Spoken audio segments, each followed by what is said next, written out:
This is going to be Malenko's training video. And so what we're going to do first is start off by sitting at the door. So whenever I come up to an external door, whether I'm going into a potentially unfamiliar situation or preventing him from simply bolting outside, the way I do this is I have him sit at the door. And I'm very consistent with this because I want to create a threshold at the door. So he sits at the door and he knows to stay in that sit until he's given his release command, which is free. And so we're going to move straight into healing. And so healing means pay attention to me. Watch where I'm walking, watch when I'm turning, watch when I'm stopping. And I want you to stay next to me on a loose leash.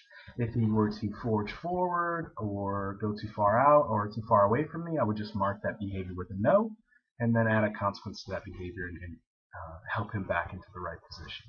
When he is in the right position, I mark that behavior as well. And I tell him, good, you're right, keep doing that.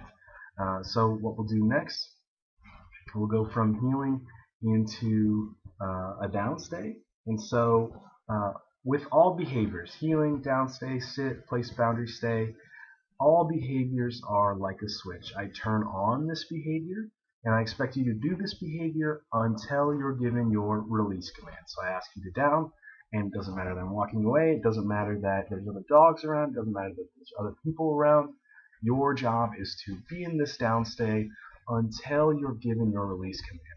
And he can make mistakes, and he will make mistakes, and the important thing for us to do is mark that behavior with our voice. So in the moment when he breaks his downstay or steps off place before he's given his release command, we would simply mark that behavior with a no.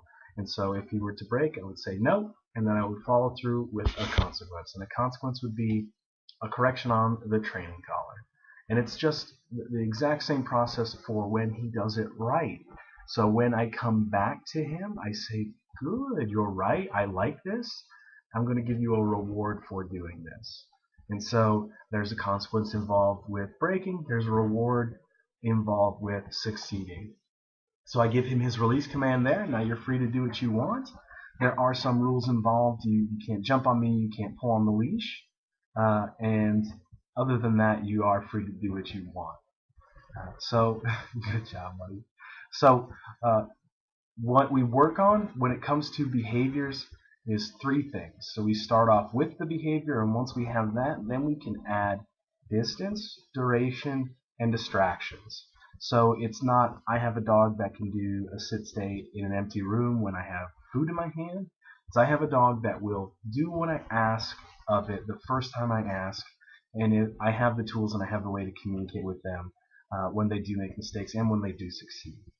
So if I put you in a downstay, I expect you to do that behavior until you're released. I expect you to heal until you're released, and there is reward involved with that as well. So I'm going to put you through this trial. I'm going to test you here, and I want you to succeed.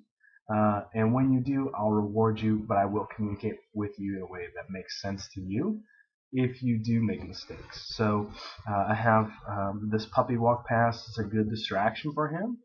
Good job, buddy. And so you can be distracted, you can look at the other dog, you can be interested in the other dog, but you cannot come out of your downstay because that's what I told you to do, that's what I want you to do. And that communication is very important, especially for a more active dog like Malenko. He really thrives on that communication. So he's even here, he's still in his downstay, and he's waiting for his release command. So he can get petting and praise and wait until I give you your release command to come out of your downstay. Good job, buddy. So we're going to heal over on a loose leash to the place bed. And so the place bed is a boundary stay. And what that means is I want you to move onto this boundary. And the reason we use the elevated bed is because it clearly defines that boundary. And now his job is to stay inside of that boundary. You can do what you like. You're free to do whatever you want as long as you stay inside that boundary. Don't jump up on people when they come to visit you, and don't bark. And the only thing you need to do is stay there and wait for your release command. This is a very strong and rewarding and reinforcing command for them because it creates their own space. It gives them their own space inside of the house. And this is something that should always be used in a positive light, never as a punishment or as a timeout. So you want to keep your boundary stay, your elevated bed, in a socially significant area so they can interact with you, but you can create their own space.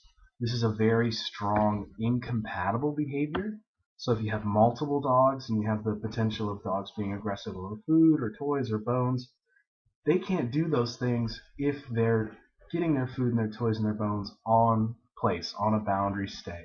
If one dog has something over here and the other dog has something over there, but they're inside a specified boundary, they can't steal from each other. If you have an issue with dogs jumping up on visitors when they come over, a dog can't do those things if they're on place. So it's a very strong behavior for them because it's so reinforcing. It's a very strong behavior for us because it is so good at being incompatible with all these things.